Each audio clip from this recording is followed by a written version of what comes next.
Hi guys, welcome to my channel. So এটা হচ্ছে আমার ফার্স্ট লং ভিডিও। তো আজকে যে ভিডিওটা হচ্ছে সেটা হচ্ছে আজকের ব্লগ। মানে আজকে আমাদের পাড়ায় একটা মন্দির আছে, সেটা রেনোভেশন হচ্ছে, মানে ওটা ভেঙে বড় করে বানাবে। তাই ওখানে যে শিবলিঙ্গটা ছিল ওটা বিসর্জন করতে আমার পাড়ার সব লোকরা যাচ্ছিল। তো আমাদের সবাইকে বলেছিল যে রেডি হয়ে 1টা নাগাদ বেরোতে, কিন্তু বেরোতে বেরোতে অলমোস্ট কি বলি 2:30 বেজে গেছিলো। আমি আর মাও গেছিলাম। তো এখানে আমরা বেরিয়ে পড়লাম, আমাদের বাসও চালু হয়ে গেছিলো। তো আমাদেরকে বলেছিল যে অত বেশি দূর নেই, মানে 1/2 ঘন্টা 45 মিনিট মতন লাগবে, কিন্তু সেই জায়গাটা হচ্ছে অনেক দূর। মানে অনেক গ্রাম ছেড়ে ওই একটা গ্রামের লাস্ট, মানে ওই যে জায়গাটা আমরা গেছিলাম সেটা হচ্ছে, যার নাম হচ্ছে পোরথ ধাম। মানে যে ওই যে জায়গাটা আছে সেটা মানে একটা আমাদের ছত্তিশগড়ে একটা নদী আছে যার নাম হচ্ছে মহানদী। মহানদী হচ্ছে ছত্তিশগড়ের গঙ্গা। তো সেই নদীর যে ঘাট আছে সেখানে এই জায়গাটা বানানো। আমাদের ছত্তিশগড়ের সব থেকে বড় নদী হচ্ছে মহানদী। আর এই যে ব্রিজ তোমরা দেখতে পাচ্ছ সেটা হচ্ছে ইন্ডিয়াস লার্জেস্ট বা লংগেস্ট ব্রিজ, যেটা বানানো হয়েছে মহানদীর উপরে।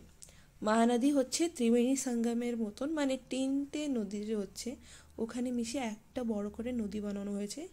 আর নদীর মাঝখানে মানে অনেক, মানে কি বলবো, আইল্যান্ডের মতন আছে, যেখানে লোকরা নিজের খেতি করে, লঙ্কার গাছ, তারপর বেগুনের গাছ সব লাগানো হয়।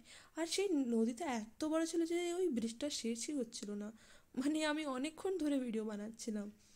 যাই হোক, তারপর আমি দেখলাম যে গ্রামটা আমরা ঢুকে পড়েছি, কিন্তু তাও অনেক দেরি। তো আমি ট্রানজিশন করলাম। এটা হচ্ছে সেই জায়গাটা, খুবই সুন্দর জায়গা। তোমরা যত দূর চোখ দিয়ে তাকাবে তত দূর তোমরা দেখতে পাবে যে পুরো নদী। আর এত সুন্দর একটা জায়গা। এখানে আছে শিব ঠাকুরের মন্দির। তো আমিও পুজো দিতে গেছিলাম, খুব ভালো জায়গা। তারপর আমি মাকে বললাম আমার একটু ফটো ভিডিও করে দিতে। তো আমার মা অত ভালো পারে না, কিন্তু যা করেছে অনেক ভালো করেছে।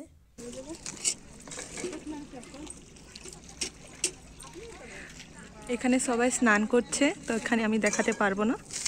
যাই হোক,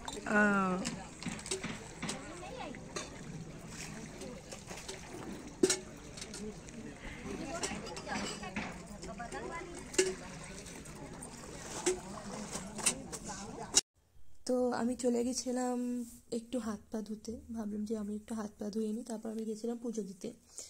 আমাদের পাড়ার সবাইরা এখানে প্রদীপ জ্বালিয়ে নদীতে দিচ্ছিল, দেখে খুব ভালো লাগলো, কিন্তু আমি ওটা করিনি।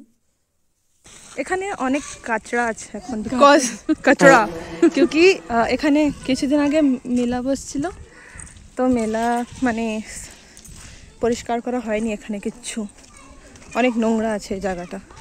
যাই হোক, এবার যখন নারকেল কিনতি, পূজার কিছু সামানপত্র কিনে আমরা আবার মন্দিরের কাছে যাব। अच्छी बच्ची है। তো এই যে মন্দির আমি গেছিলাম পুজো দিতে, তো ভাবলাম একটু আগে দেখাই মন্দিরটা সামনে থেকে কেমন।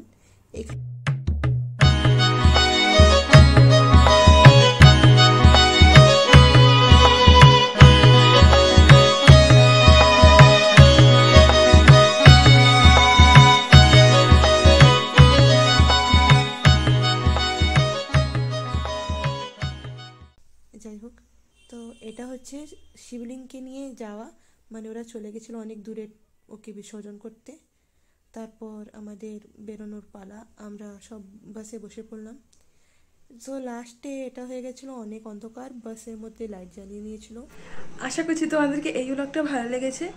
যদি ভালো লাগে তাহলে চ্যানেলটা অবশ্যই সাবস্ক্রাইব করে দিও, ভিডিওটা লাইক করে দিও। আর কি কিছু না, দেখা হচ্ছে নেক্সট মিনি ব্লগ বা লং ব্লগে। টাটা।